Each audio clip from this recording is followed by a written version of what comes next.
Okay, sige. 1 Corinthians chapter 9, verse 24 to 27. This is our series verse or verses. Do you not know that in race all runners run, but only one gets the prize? Run in such a way as to get the prize. Everyone who competes in the game goes into strict what? Training. They do it to get crown that will not last. But we do it to get a crown that will last forever. Therefore, I do not run like someone running aimlessly. I do not fight like a boxer beating the air. Verse 27, no, I strike blow to my body and make it my slave, so that after I have preached to others, I myself will not be disqualified for the prize. Amen. So, ang topic po natin ngayong umaga is part of the series is the good steward. Amen. Tell to your neighbor, the good steward. Ano bang series natin? The essential series. In other words, yung mga importante bilang isang Kristiyano. Amen. Kasi po, we believe yung verses na binasa natin, it says to us that we are on the race. Amen.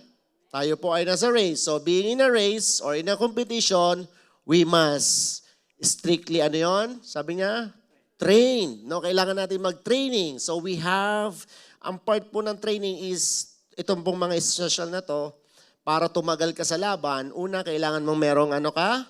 Fear of God. And what are the effects and the benefits of fear of the Lord? Number one, you will have, thank you, you will have wisdom. Number two, you will have what? Long and satisfying life. And number three, blessing will follow you if you have fear of the Lord. Amen? Parang konti lang na.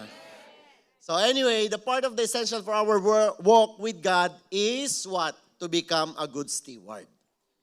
Part po to, nang bilang isang Kristiyano or para tumagal ka sa race, kailangan good steward ka. And what is steward? Ano po bang steward? Ano po to? A person who manage one's property or possession. According to Google, ang ibig daw sabihin ng steward is the person who manage one's property or possession. So I believe Jesus Christ put seed on us. Sabi mo sa katabi mo, nilagyan ka ng seed ng Lord. Yan. And He is expecting that you will be a good steward on that particular seed. Ang Lord po, si Jesus Christ, ay nag-e-expect na magiging good steward ka dyan sa seed na ibinigay niya. Amen? So this is also essential as a follower of Christ. Right? Being good steward is also essential para sa pagsunod mo sa Lord. No, ngayon po, umaga, so paano ba, Pastor? Paano ba tayo magiging good steward or faithful steward? Kasi ang sabi po ng Bible, you have to be a good steward, not an average steward. He said, you must be a faithful. Amen? So ngayon po ang tanong, Pastor, paano po ba? How to become a good steward or a faithful steward? So ito po is part ng series natin. We have an acronym which is family. Tell your neighbor, family. So ano po to? Iisa-isa natin to per week, no? Ngayon po, this morning, ano yan? Yung una natin is, what is letter F? Faith. Yan. Faith po. Kitang-kita nyo. Anong ibig sabihin ng faith? Now is the confidence of the things that you hope for and the evidence and the assurance that of the things that you did not see. That's faith. Kaya wala kayong nakikita dyan. Amen? So letter A is action. Next week po yan. Ministry, intercession, love.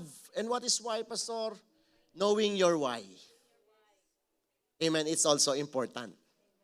Amen. Why, Pastor? Kasi bakit?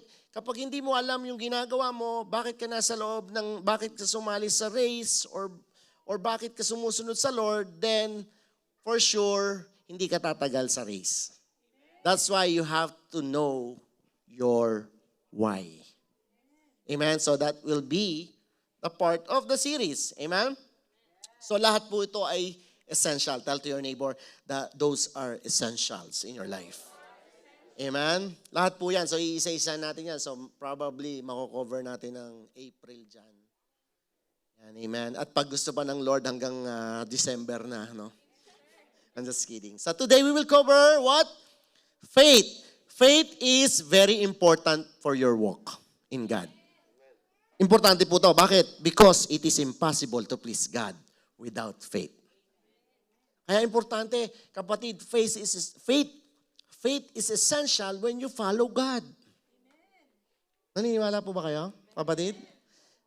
Yun, importante rin ang faith.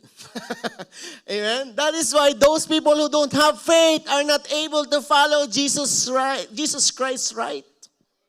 Yung mga tao daw na nagfa-follow sa Lord pero wala namang faith, they don't able to follow Jesus Christ right because they don't have faith. That's why ngayong umaga, kapatid, I pray na yung after natin mapag-aralan to, marikindle yung faith na binigay ng Lord sa atin. Amen? Amen? So if you want to become a good steward for the Lord, then you have to establish your faith. Let me say that again. If you want to become a good steward for the Lord, para sa Lord, no, ang gusto niya, makita niya yung faith mo. And what is faith again? Hebrews chapter 11 verse 1. What is it? What is the meaning of faith? Now, faith is a substance. Alam mo ba yung substance? Ito daw yung laman, dapat, no, may laman, dapat, yung faith mo dapat may laman. Sabihin mo. Yung walk, I should say, yung walk mo sa Lord, dapat may laman. Amen? Sabi niya, now faith is a substance of things hoped for. The evidence of things not seen. Yung daw mga hindi mo nakikita, pero pinaniniwalaan mo. That is faith. No? Yung mga bagay na sinabi ng Lord, may promise ang Lord, kahit hindi mo pa nakikita at malabong mangyari sa'yo, pinaniniwalaan mo. That is what you call faith. No, yung parang paano mangyayari sa akin yun? Hindi ko alam, pero sinabi ng Lord, paniniwalaan ko. Amen? So that is faith. No, kaya, kasi minsan, ano ba ang kabaliktaran ng faith? Ang kabaliktaran po ng faith, yung mga nakikita mo lang ang pinaniniwalaan mo. To see is to believe. No, kapag to see is to believe, ang perception mo sa buhay, then definitely you don't have faith. Yung nakikita ko lang, pastor, ang pinaniniwalaan ko. So wala doon ang faith. Nakikita ko, pastor, ang buhay ko, magiging ganito na lang ako kasi ito lang naman ang ginagawa ko sa buhay ko. Pero sinabi ng Lord, I will give you a better future, a bright future. Pero sabi mo, hindi ko nakikita yan, Lord. Paano bright future? Eh ngayon nga, Lord, hirap na hirap ako dito sa buhay ko. Hello? Problem after problems, Lord. Paano nangyayari yon? Eh, sabi ng faith, ng Hebrews, paniwalaan mo yung mga bagay na hindi mo pa nakikita. Amen? Kasi parang ano daw yan eh. Alam mo ba yung substance?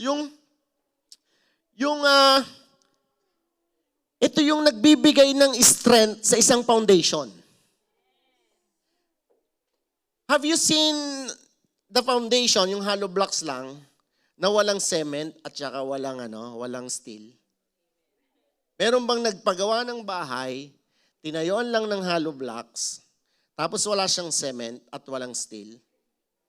Anong mangyayari doon? Mahunayon. Tingnan mo yung katabi mo, marupok daw, besh. Marupok daw, besh. Sabi. No? No, parang gano'n, no? In fact, ang foundation ng bahay, hindi lang kailangan ng cement. Sabi ko nga, kailangan din ng steel yan. Yun yung substance. To make your foundation robust or strong, then you have to put substance. And what is that? Faith. Para daw yung walk mo sa Lord, ma-endure mo, at yung walk mo sa Lord, ma-enjoy mo, at the same time, hindi ka bumigay basta-basta, kailangan meron kang faith. Kasi walking in the Lord without the right substance make your walk impossible and lifeless. Let me say that again. Kapag daw yung lakad mo sa Lord, pagsunod mo sa Lord, kapag walang substance, meaning ka walang faith, yung walk mo, lifeless. Eh para palang ang buhay ko bilang isang Kristiyano, Pastor, parang wala naman nababago sa akin. Parang paulit-ulit lang, Pastor, 10 years ago, tinanggap ko si Jesus Christ, pero ganito pa rin ako. Pero my question is, na-develop ba ang faith mo? No, kasi kung hindi, it is like you are punching without strength and not in the right form. Kasi bakit? Tandaan nyo kapatid, remember this, there are two different boxers. One is what? One is the professional and one is ordinary person. Totoo yan, Pastor. So everyone could go up with a fight. Tama? Lahat po, but not everyone could fight like a professional. Lahat tayo, pwede tayong maghamon, pumunta sa ring. Pero hindi lahat tayo pwedeng lumaban like a professional. Diba? May sumusuntok na, ganun yung sumuntok eh. Nung mga bata tayo, ganun, diba? Meron nakikita ng batang ganun, sumuntok. Parang Ferris wheel, diba? Meron naman, tingnan mo yung mga iba sumusuntok, yung mga ibang lahi, sabi, ganun sila sumuntok, hindi marunong. Kasi bakit? Pero yung mga professional sumuntok talagang mayroong form. Kaya pag tumama ang lakas, madapisan ka palang tulog. Di ba? Kasi nga, bakit? Kasi nga, they went for a training. Kapag daw yung lakad mo sa Lord, kapatid, walang faith, para kang, lumaban sa boxing na hindi train. That's why, what is faith, Pastor? Faith is trusting God. You have to trust God. Tell to your neighbor, you have to trust God. Amen? So faith is a trust God in all circumstances, which enable us, what? The believer to persevere and remain steadfastly loyal to God and His Word at all times. Kapag may faith ka raw, loyal ka sa Lord kahit anong mangyari. Let me say that again. Kapag daw may faith ka, kahit anong mangyari, loyal ka sa Lord. Kahit anong mangyari, Pastor, kahit magunaw man ang mundo, yes. Kahit magunaw ang mundo, then you remain loyal to God and His Word. Bakit? Kasi bakit? Meron daw seed na ipinlant sa iyong puso ang Lord. But this is something that we need to cultivate and to develop every day. Let me say that again. Yung faith, may seed na raw na ibinigay ang Lord sa'yo. Pero yung seed na yan, we must cultivate it and develop it. What? Every day? Every day. Kailangan daw, every day. Do you believe that there are levels of faith? Pastor, sabi ni Apostle Paul, we have same measure of faith. Yeah, that is the peak. But not everyone have or meron na doon sa level na yon. Amen? So, merong level of faith. Ano yung level of faith? Bibilisan ko lang to. Yung una, yung little faith. Di ba? Sinabi sa Bible yon? Biblical yon. Ano sabi? Little faith.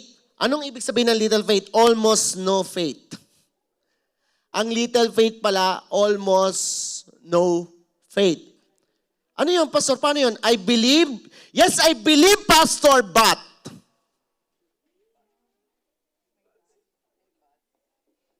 Amen? That is little faith. No, something like that. Sabi ng James chapter 1, verse 6 to 8. Pwede natin i-flash. Sabi niya, but let him ask in faith with no what? Doubting, for he who doubts is like a wave of the sea driven and tossed by the wind. Ganito pala yung may mga little of faith, no? Nag-ask ka, pero hindi ka naman naniniwala na mangyayari. Para lang daw wave of the sea driven and tossed by the wind. Yung ginanon lang. Kaya pala yung mga prayers ko, Pastor, hindi wala akong prayers na na-answered. Kasi bakit? Pinagpe-pray mo nga, hindi ka naman naniniwala na mangyayari. Ang ba nagpe-pray ka, no, Lord, alam mo, tulungan mo ko, Lord. Naniniwala po ako, pero at the back of your mind, malabo mangyari. Di Di ba yung nagpe-pray ka, pinagpe-pray mo, Lord, kung kalooban mo na itong tao na to ay ma-save, Lord God.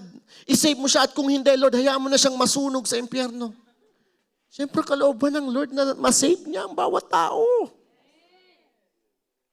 Amen? Yung para bang sinabi mo sa Lord for the sake lang na nagsabi ka, pero sa totoo lang, punong-puno ka ng unbelief.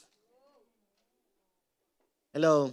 That is little faith. Ano pa ito that is why the lifestyle of this person, may mga little faith na to, never change. Kaya hindi nababago ang lifestyle. Bakit? Kasi wala nga little nga lang yung faith nila, kaya hindi mabago ang buhay. Hello? Sa Lord pa naman, pag sumama ka sa alam mo, di ba, pag nasa race ka, mababago ang buhay mo talaga. Di ba? Pastor, nagiging pumapayat ako kasi talagang grabe ang exercise ko. Amen? So ito may mga little of faith daw to mga kapatid, hindi nababago ang buhay. Kasi bakit? Lagi silang may doubt, no? Sabi ng Lord, sinabi kaya niya yun? Totoo kaya? Sabi ng Lord, ganito daw pero parang hindi naman hata. Hello? Diba? Yan yun no? Yung parang little of faith. Ano pa isa? Great faith. Tell to your neighbor, great faith. Ano to? Ito yung reaching faith. Yung faith of maturing. Yung naniniwala ka na may gagawin ang Lord. Yung may gagawin ang Lord. So, this is another level, no? Na may gagawin ng Lord. Alam ko may gagawin ng Lord, kaya I will not stop praying. Amen? Ito yung unti-unti ka na naniniwala sa God's Word at ang focus mo sa Lord na hindi sa'yo. Kasi yung little of faith, ang focus mo sa'yo. Yung pinaniniwalaan mo lang, yung kaya mong gawin. Kaya ang prayer mo, yung kaya mong gawin. Amen? Yung greater faith na sinasabi dito, yung naniniwala ka na ang focus mo na sa Lord, kaya ng Lord to. Amen? Saan anong example niyan? Example niyan is yung Matthew chapter 8, 5 to 10. Yung centurion faith. Tingnan niyo po to. Now when Jesus had entered Capernaum, a centurion came to him, pleading with him, saying, Lord, my servant is lying at home, paralyzed, dreadfully tormented. And Jesus said to him, I will come and heal him. Verse 8, the centurion answered and said, Lord, I'm not worthy that you should come under my roof, but only speak a word, and my servant will be healed. Wow! For I also am a man under authority, having soldiers under me. And I say to this one, go, and he goes. And to another, come, and he comes. And to my servant, do this, and he does it. When Jesus heard it, he marveled and said to those who followed, assuredly, I say to you, I have not found such great faith, not even in Israel. So that is another faith. Great faith. Amen? Yung naniniwala ka na, nagmamature na, yung parang hindi ka nag-keep up. Yung parang may nangyayari may mga problema man sa ngayon, pero hindi mo, yung parang naniniwala ako may gagawin pa rin ang Lord. Yung ganun, yung discourage ka, pero ini-encourage mo yung sarili mo sa Lord. Yung pilit mong inaalala yung mga promises ng Lord sa'yo, that's a great faith. And what else? Ano pa yung isa pang level ng faith? That is a perfect faith. Ano to? A perfect faith. Ito meaning it's a resting faith. Mark 11 verse 20, 22. Para makita nyo lang po as an example. Now in the morning, as they passed by, they saw the fig tree dried up from the roots. Ito po yung fig tree na kinurse ni Jesus. Kasi during that time, ito pong fig tree na to, dapat may bunga na. Pero nakita niya, sabi niya, bakit walang bunga? So sabi niya, kinurse niya yung puno. And the next day, nakita ng mga disciples ni Jesus, sabi niya, now in the morning as they passed by, they saw the fig tree dried up from the roots. Patay na nga. Hello? 24 hours lang. Hello? Sino gusto ng ganung blessing? 24 hours lang, ano? Amen, ayan, no? Sige, diretso mo po. 21.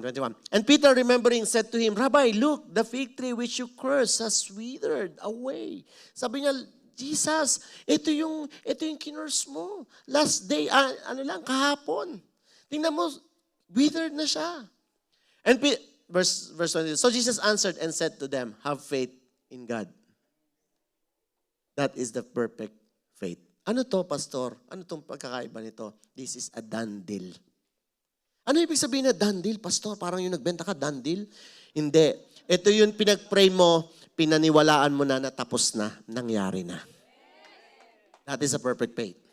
No, yung wala ka ng concern, no, yung parang hindi ka nag-aalala. Oh, bakit?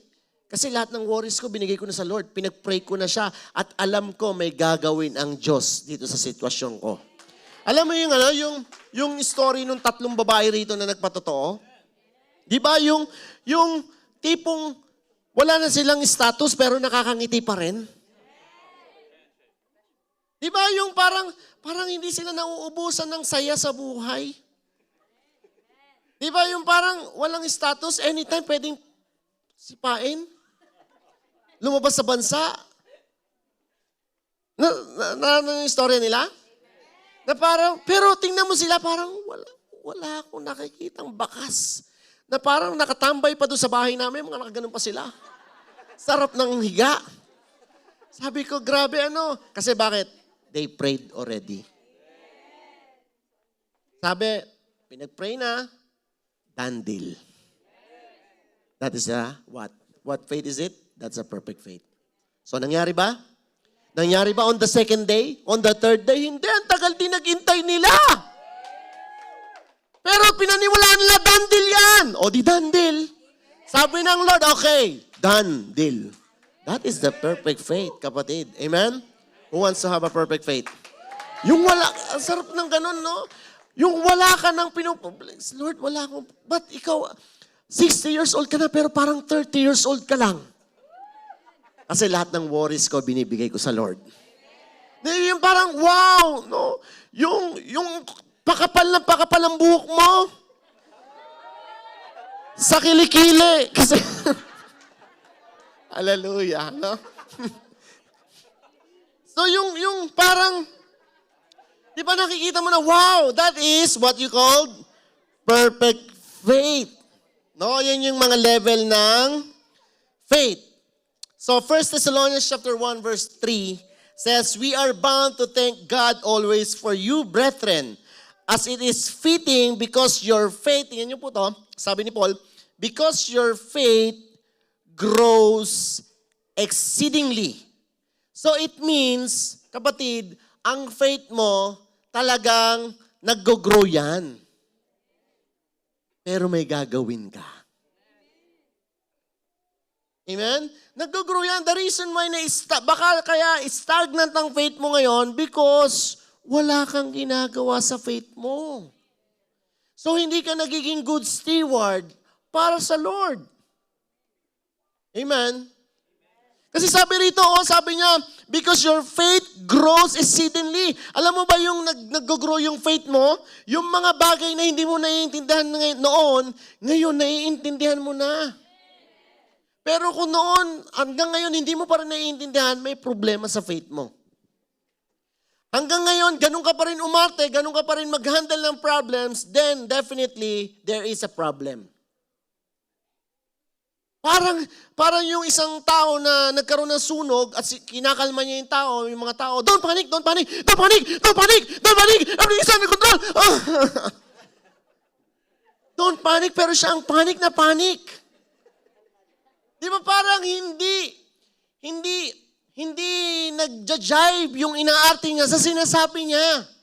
So being a Christian, kung sinasabi mo na Christian ka, pero you act not like a Christian, then may problema. Christian ka, pero parang hindi Christian ka ba? Yes, you know what? I'm a Christian. Hindi ko nga alam ang gagawin sa buhay ko. Alam mo, ano problema ko? Sumasakit ang ngipin ko, baka cancer na to. Ngipin lang, cancer. Tapos mag-google ka pa, sasabihin ng mga ano, what are the symptoms? Makita, when you have a toothache. Wow. Nagpaalam ka na, pumirma ka na ng mga ano. No, hindi ganun no? So makikita natin dito sa verse na binasa natin dito, talagang ang faith ay nag-grow. So kailangan mag-grow ang faith mo, kapatid. Hello? Sinong gusto mag-grow ang faith? Alam mo kasi bakit ba kailangan mag-grow ang faith ko? Kasi nga, pag nag-grow ang faith mo, dito mangyayari ang miracle. It is impossible sa Lord na magkaroon ka ng miracle kung hindi mo siya pinaniniwalaan.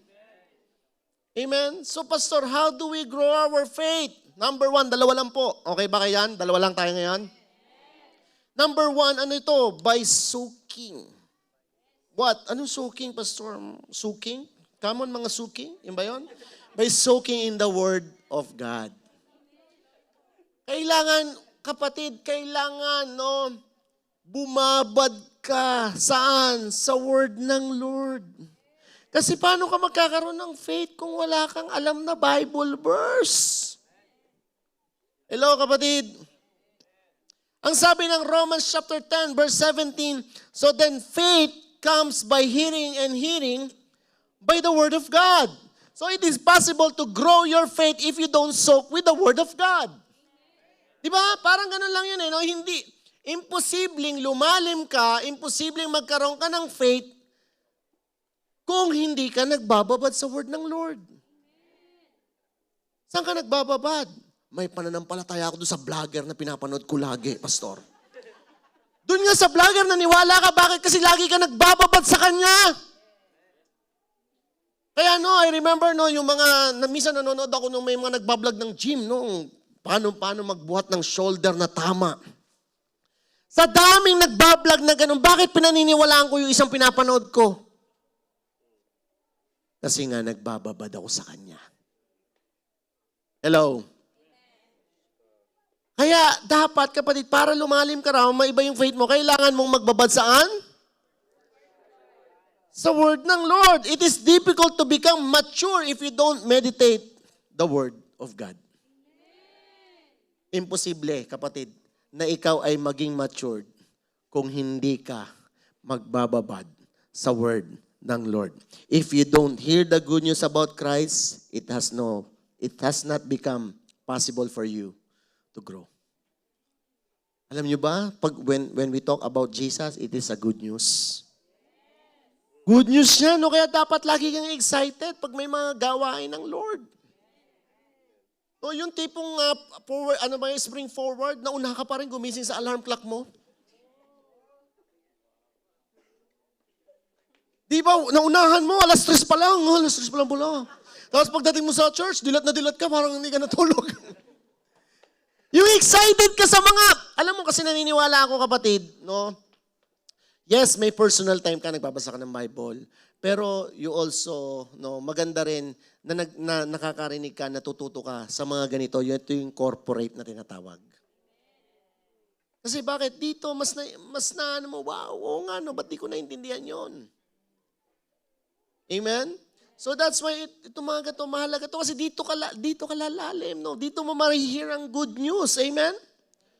Hindi, Pastor, sa CRA ko ma-hear ang good news. Kasi di ba, yung tax refund na, Pastor? That's the good news pag may nag-send na ng return ka. Amen? Naniniwala ako, mga kapatid, sabi ng Matthew chapter 4, verse 4. But he answered and said, it is written, man shall not live by bread alone, but by every word that proceeds from the mouth of God. So makikita natin dito, kapatid, humans will not live only by physical bread. But also they need living bread. And that is Jesus Christ. So ibig sabihin, kapatid, eto, listen to me mga kapatid. Hindi lang daw nabubuhay ang tao sa bread alone. Nabubuhay din tayo saan? Sa living bread. Who is living bread? Jesus Christ. Paano mo nasabi, Pastor? Diba? Did I tell you last time? Jesus is the bodily form of God's Word. Ano yung pastor? Bodily form. Paano yung sabihin? Yung word na to, no, lahat yan na nandyan, ginawang human, and that is Jesus. Did you get that? Yes, He is the bodily form of God's Word. Tingnan niyo yung John chapter 1. In the beginning, wala dyan yun eh. John chapter 1, verse 1. In the beginning was the Word, what's the Word? What is the Word? Capital, Word. And the Word was? What's the Word? Who is the Word? And the Word was? Verse 2. He was with? Verse 3. Through Him all things were? Through the Word, through Him, He's talking about the Word, were made. Without Him, nothing was made that has been made. Verse 4. In Him was life, and the life was the light of all mankind. Diretso mo pa. And the Word became flesh. Diretso mo na doon. And the Word became flesh. I think 16 or... And the Word became flesh. Tingnan niyo po to. And the Word became flesh and made His dwelling among us. Who is that? The Word became flesh. Who is that? Jesus. That's why the bodily form of the Word of God is Jesus. Nakuha niyo, mga kapatid?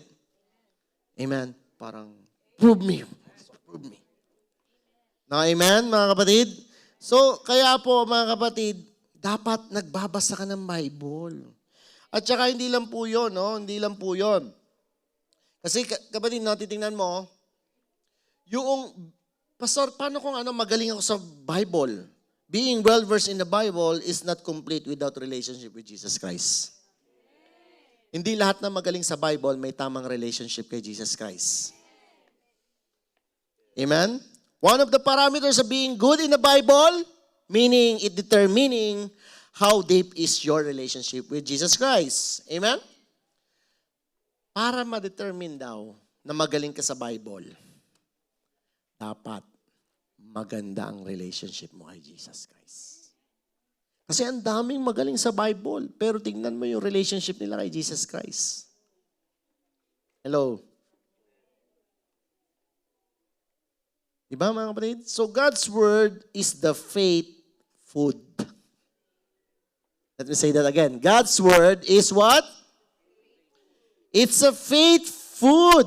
Matthew chapter 21 verse 21 says, Jesus replied, "Truly I tell you, if you have faith," listen to this, "if you have faith and do not doubt, not only can you do what was done to the fig tree, but also you can say to this mountain, go throw yourself into the sea, and it will be done." Wow, grabe ano? Pastor, totoo kaya yan? Moving mountains, you know what? Moving mountains was a common metaphor in Jewish literature for doing what was seemingly impossible. It's just only metaphor. No, mga kapatid, kaya ang Bible hindi po binabasa to lagi ng literal. Or else mamimislead ka. So that time, ang sinasabi po dyan, metaphor yan. Ano yon? Yung pagkasabihan nila yan o analogy na pini-explain nila kapag yung mga bagay na mga imposible. Amen? So if you have faith that can move mountains, you have the faith that makes things impossible possible. Tama mga kapatid? I remember the life of the woman who was bleeding for 12 years. Just remember that? Now because of her faith, she received healing which was impossible but turned into possible. Natatandaan nyo? Yung story ng 12 years na dinudugo? Nawala na siyang hope during that time. Pero because of her faith, ang nangyari doon, yung imposible na turn into possible. Luke chapter 8, verse 48. Tingnan niyo po, sabi dito. And he said unto her, Daughter, be of good comfort. Thy faith hath made thee whole. Go in peace. Pwede ba natin ito sabihin ng NLT para maintindihan nila? NLT po. Ayan. Ang sabi po dyan sa NLT, Daughter, he said to her, your faith has made you well. Go in peace. Sino nagpagaling sa kanya? Daughter, your faith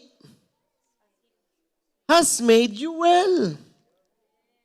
That is why faith is essential for the Lord because He cannot perform healing or miracle if there is no faith.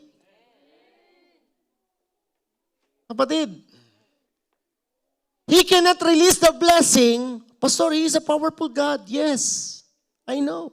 Kaya niyang gawin. Yes, oo, kaya niyang gawin. Pero if you have full of unbelief, nahihinder siya. Nalilimit siya. Pastor, paano naman nangyari yun? Biblical ba yan? Is that biblical? Pastor, show me. Mark chapter 6, verse 4 to 6. Tingnan niyo po, ang sabi rito. But Jesus said to them, a prophet is not without honor except in his own country, among his own relatives and his own house. Verse 5. Now he could do no mighty work there except that he laid his hands on a few sick people and healed them. Tingnan nyo, si Jesus Christ daw, during that time, kung sa siya pinanganak, sa bayan niya, kukunti lang ang napagaling niya. Because,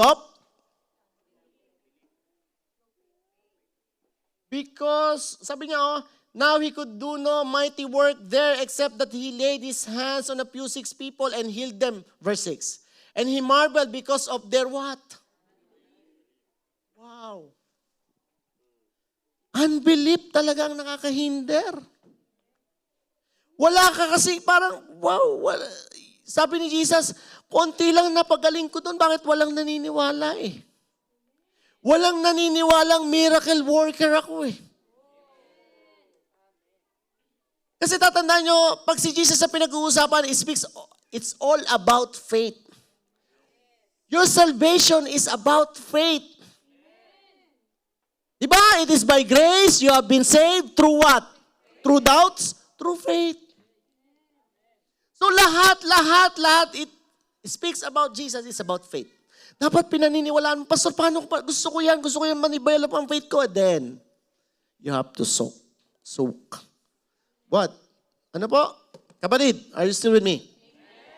Ayun, sabi niya, kukunti lang na pagaling ko. Iba dyan, pimples lang. In the name of Jesus, be healed the small pimples. Ayun. Kasi bakit? Yun lang ang kayang paniwalaan eh. Nagpe-pray ka, Lord, pinagpe-pray ko na makapagpagaling din ako, Lord. Kasi sabi mo, ginagamit ka ng Lord. Oo, gusto ko mag-pray na may mga cancer. Gumaling ko talaga, oo. Pero nga yung pagpe-pray mo lang yung may pimples, hindi mo pa rin pinaniniwalaan eh. Nag-aas ka ng malaking bagay, pero hindi mo naman pinaniniwalaan yung maliit na bagay. Hindi mo pinaniniwalaan. Paano mangyayari? Hello, kapatid.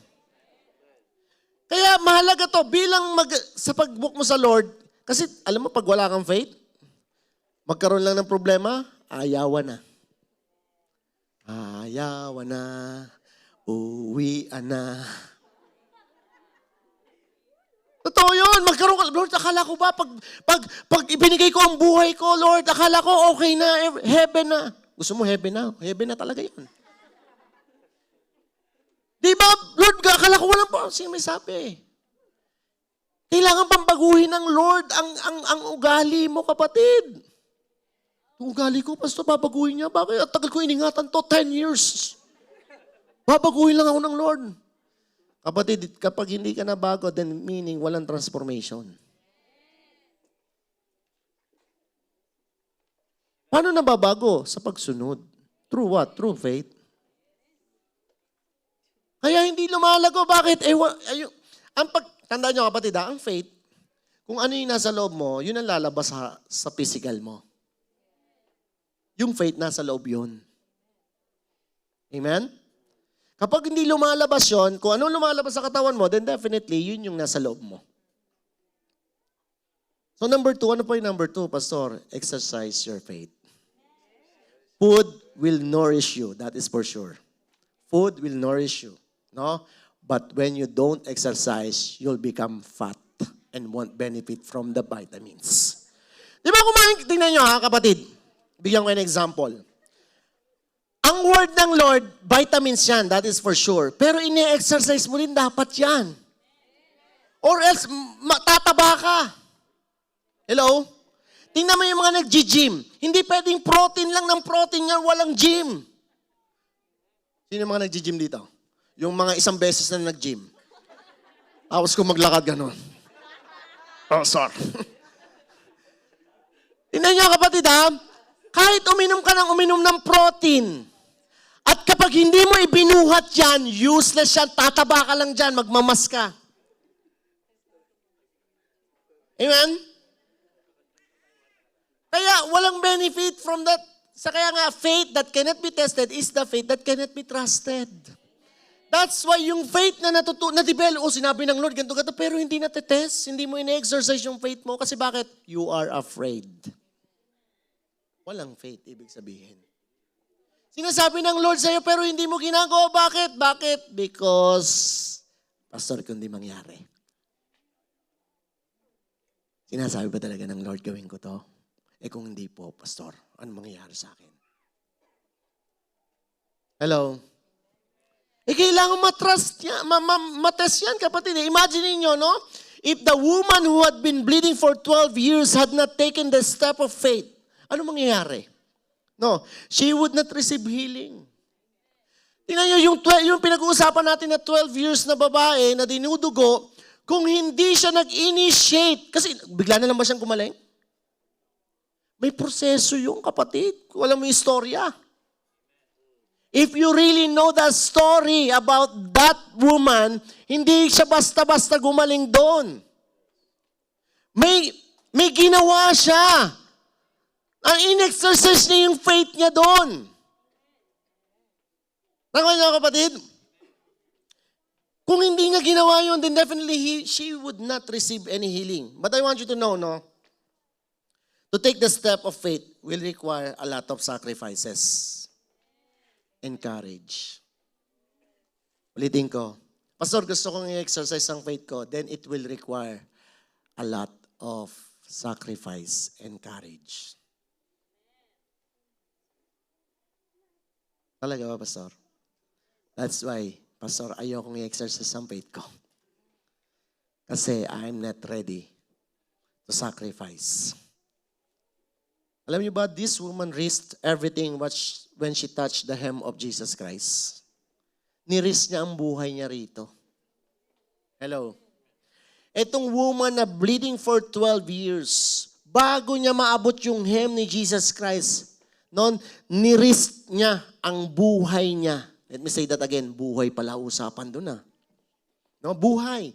She laid all her cards. She laid down all her cards just to get the healing, kapatid.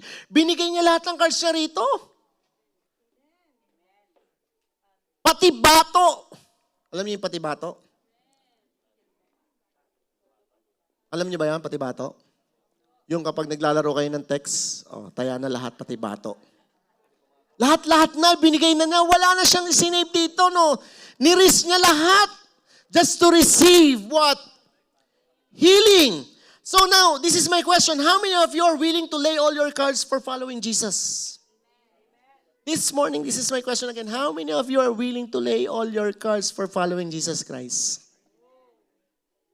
How many of you are willing to sacrifice your life for Jesus? Let me simplify my question. Pastor, buhay na agad eh. Baba mo ng konti. Okay. How many of you are willing to give your time to Jesus?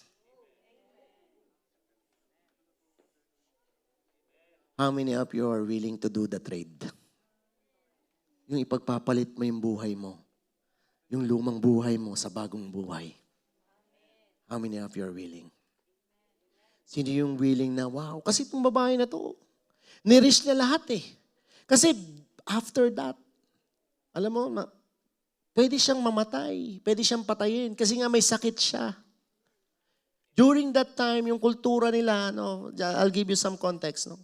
Yung during that time, yung kultura ng Jew, kapag nakisalamuha ka, may sakit ka at nakisalamuha ka sa mga normal na tao, pwede ka nilang i-stone to death.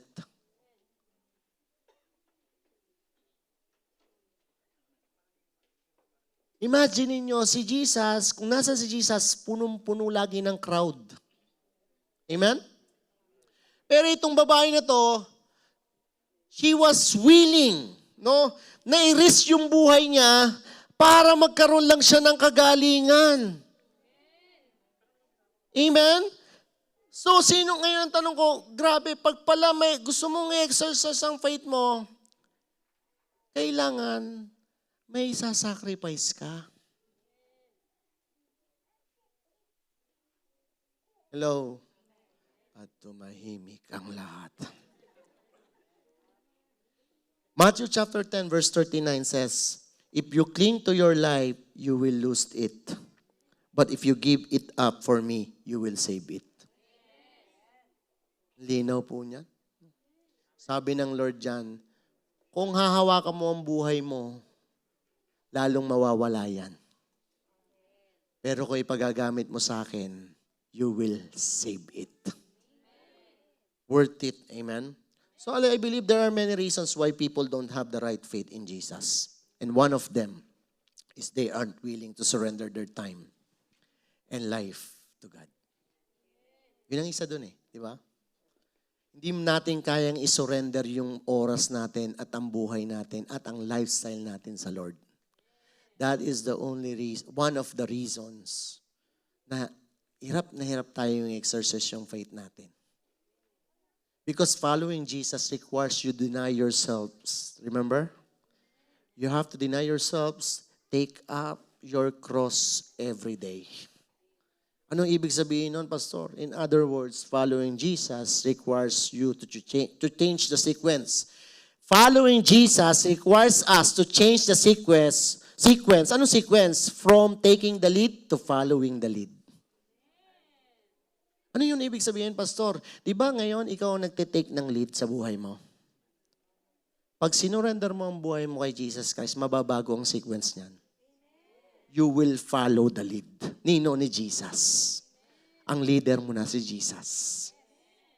Yung gusto mo, hindi mo na magugusto. Bakit? Ang gugustuhin mo na yung gusto ni Jesus para sa buhay mo. Madali? Mahirap. Mahirap yun, Pastor. Kaya nga sabi, you have to deny yourself. You have to deny yourself. Denying yourself, parang yung lahat ng gusto ng flesh. Sumisigaw ang flesh mo, pero dinideny mo. Sinasabi ng flesh, kunin mo na siya. Para sa'yo siya. Ang dami kinikilig, dalawa, ano? No, tingnan niyo mga kapatid ko, dinideny mo yung flesh mo talaga rito pag susunod ka kay Jesus. Kasi bakit? Yung gusto mo, hindi mo nagugustuhin at kukunin mo yung gusto ni Jesus para sa buhay mo. Kaya mahirap. Kaya yung mga iba, ayaw nila. Bakit? They are not willing to sacrifice their lives. They are still enjoying dun sa buhay nila. Ang hirap kaya, no? Yung dati kang, gustong-gusto mong gawin. Tingnan nyo, bigyan ko kayo ng isang example, no? Mababaw na example lang to. Pero, para maintindihan lang natin. Mahilig ka sa chocolate. Halimbawa, kaya ang kinuha mong asawa, kulay chocolate. Hindi, joke lang. Joke lang. Joke lang pa. No. Praise the Lord. So, tingnan nyo ha. Dahil sa gustong-gusto mo ng chocolate, ang hirap tanggalin ng chocolate. Nakaka-addict. Pero kailangan mo i-deny ang flesh mo para matanggihan mo yung chocolate. Paano mo tatanggihan ang chocolate? Ang lalaki Toblerone. Pagbukas mo Di Di ba, yung mga bagay na nakaka-addict, ang hirap tanggalin yun. Hello? In example ko lang, chocolate, pero di ko alam, I don't know about you kung anong mga nakaka-addict sa inyo. Pero yung nakaka-addict na yon, kung ano man yon, ang hirap tanggalin nun. Paano may susurrender sa Lord yun? Hello? Diba? Yun nga lang mag-diet, ang hirap eh. Hello? Ang tagal mo na dadayet ako, nagdadaya ka na lang tuloy. Hindi na diet, daya. Diba yung susubo ka, parang gusto mong doblehin para hindi makita. Konti lang kinain ko. Pero grabe, ang hirap, no? Kasi bakit kailangan mo talaga ng self-discipline? Para maiwasan mo yung mga bagay na yung ayaw mong ibigay sa Lord, para maibigay mo sa Lord yun, kailangan mo ng self-discipline. Paggising lang sa umaga, ang hirap eh. Di ba? Kailangan kong gumising ng 10 or ng 7 or ng 6. Paano ka gumigising? Because, bakit? Di ba nagkakaroon ka ng self-discipline kasi yun ang time mo sa office? Pero imaginein mo, walang office that time, pinagising ka ng alas 6. Hello? 7:30 na. Kasi bakit? Kailangan mo ng self-discipline. Kaya sa pagsunod sa Lord, kapatid, kailangan mo ng self-discipline. No, kailangan mo, kahit sinong pastor, kahit sinong anointed person ang pumunta maging pastor mo, kung hindi ka magkakaroon ng self-discipline, hindi ka mababago. Pastor, paano nangyari? Pastor, pag magaling ang pastor, mababago ako. Hindi ako naniniwala. Si Jesus nga, may Judas pa eh. Si Jesus na yon. Nakapag may Judas pang nakasating na mo yung katabi mo. Sabihin mo lang, wag mo, this is Judas yan. Yan. Diba? Tingnan mo, kailangan mo kasi may gagawin ka. Kaya kailangan, you have to be a good steward. May gagawin ka. Kapatid, dyan sa faith mo, may gagawin ka. Kasi kung hindi ka willing na gawin yon, hindi ka mababago. Totoo yun, may gagawin ka. Sabi mo sa katabi mo, may gagawin ka. Yan, anong gagawin ko, Pastor? Kailangan kong i-exercise ang faith mo. Sabi mo, i-exercise your faith. Diba, this woman had a decision. Tingnan nyo, itong babae na to had a decision that changed her life forever. Yung decision niya, because of her faith, nabago yung trajectory ng buhay niya. Yung her decision changed the course of her life. Di ba ang ganda nun? Alam mo kasi kapatid, ang decision, it could make you or break you. Yung desisyon na ginawa nitong woman na to, itong bleeding for 12 years because of her decision, na bago ang trajectory ng buhay niya. Hallelujah. And that is my question for you this morning. Sino dito gustong mabago ang trajectory ng buhay? Pastor, gusto ko yun. Pastor, pero, hindi naman ako dinudugo, Pastor.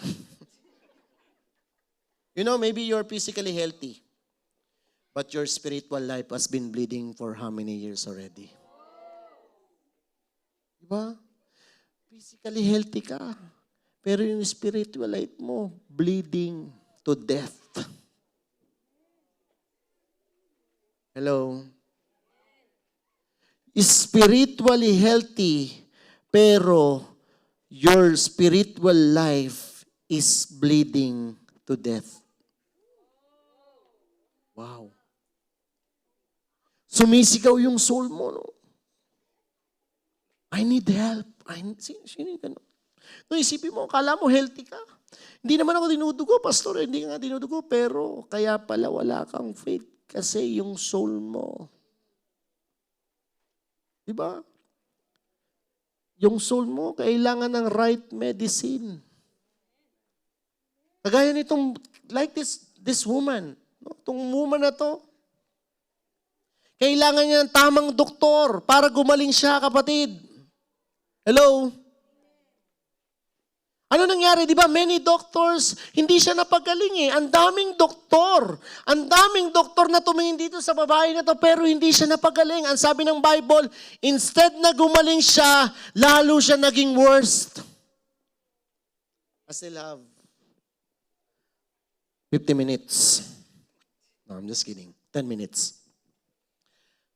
Imagine niyo, minsan alam mo yung mga kakulangan sa atin, ang dami nating ginagawang doktor. Akala mo, yung love na hinahanap mo sa tao mo makukuha. Akala mo ang kasiyahan sa mundo mo makukuha. Alam mo, pastor, kapag nagagawa ko yung mga bisyo ko, pastor, nagiging masaya ako. I think that is the medicine na kailangan ko. Sino may sabi? It's just only a workaround, kapatid. Ang totoong medicine, hindi iyon.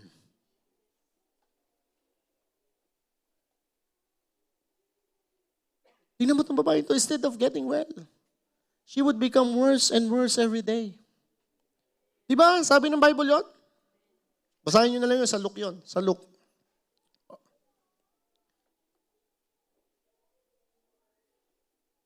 Basahin nyo yung buong Luke chapter 8. No? Andun lahat yun. No? Kung titingnan mo, kapatid, no, parang lahat na lang ginawa ng babae, pero bakit? Kasi yung kind of sickness niya, no, yung dinudugo, it made her weaker and weaker. Kasi di ba, ang babae, di ba every month may dugo sila? Yung ano yun, tawag doon, mens. Mga mens, doon kayo galing, kaya mens yun. Menstruation. No, di ba? Inudugo sila, pero tingnan mo, may S sila pag may ganun. Alam yung S? May sumpong. Ano? Hirap kausap. Huwag mo kagalitan, mayroon ako. Anong koneksyon? Saan sa Bible yon? Gusto ko sabihin ganun kay Pastor, saan sa Bible yon? Ang mga babae, pag may mens, hindi pwedeng galitin kasi may sumpong. Wala akong makitang ganun eh. Weaker and weaker. Pero praise God. Sabihin mo sa katabi mo, praise God. She did not give up. Kaya, huwag kang mag-give up. And he found the right doctor. And who is the right doctor? Kapatid, sino yon? Si Jesus lang pala. Si Jesus lang pala ang magpapagaling sa kanya, kapatid. Amen? So this morning, this is my question, kapatid, no? Maybe kilala mo na si Jesus. Kilala ko na si Jesus eh. However, you are not ready to give control of your life to Jesus. Kilala ko si Jesus, yes. Pero iba kasi yung kakilala mo sa may relationship ka kay Jesus. Kapag may relationship ka kay Jesus, ibibigay mo yung control ng buhay mo sa Kanya. Yun lang naman eh. No, kasi He is the right doctor that you are looking for. Maaring, no? Kaya pala parang, Pastor, kahit anong achievement ko, parang I still feel empty. Parang may missing. Alam mo ba, kapatid, yung missing piece sa buhay mo, that is Jesus. He is the missing piece that will make your life complete. Kaya yung you complete me, para kay Jesus yun. Kaya parang kahit anong success mo, kahit anong success ko, Pastor, parang hindi natatapos ang paghahabol ko. Kasi bakit? Baka hindi yan ang right medicine para sa'yo. Sino ang right medicine? Ang Lord. Kahit anong pinuprove mo, no? Pinuprove mo na magaling ka, pinuprove mo na successful ka, pinuprove mo lahat. Pero parang hindi nag-i-stop doon. Bakit? Kasi nga bakit? Kulang eh. Wrong ang doktor mo, kapatid eh. And God is inviting you today to come and surrender everything to Him. Surrender mo sa Lord, no? God is inviting you today to exercise your faith. Are you willing to exercise your faith? Yung willing kang i-sacrifice mo, i-surrender mo everything to the Lord. Lord, this time, kasi pati it doesn't matter, no? Kahit gano'n ka natagal ka Kristiyano. 20 years, 10 years, 5 years, or 1 day. It doesn't matter. What matter most is kung gaano ka kawiling isurrender ang buhay mo sa Kanya. Yun lang naman ang magmamatter at the end of the day. Hindi yung ganda ng boses mo. Kahit song leader ka din, baba mo, kahit ang galing mong mag-gitara, pati mga balahibo sa kilikili, tatayuan, napaka. Pero kung ang buhay mo hindi nababago, it's useless. Kung hindi mo kaya i-surrender, yung mga wants mo, so that's my wants, So meaning, kill Joy and Lord, hindi kill Joy and Lord, kapatid. Gusto niya ng the best for you. Kasi bakit? Ang best solution ay nasa Lord, wala sa mundo. Tingnan niyo kapatid, this is my last verse, no? Paano ka bibigyan ng Lord kung punong-puno ang kamay mo?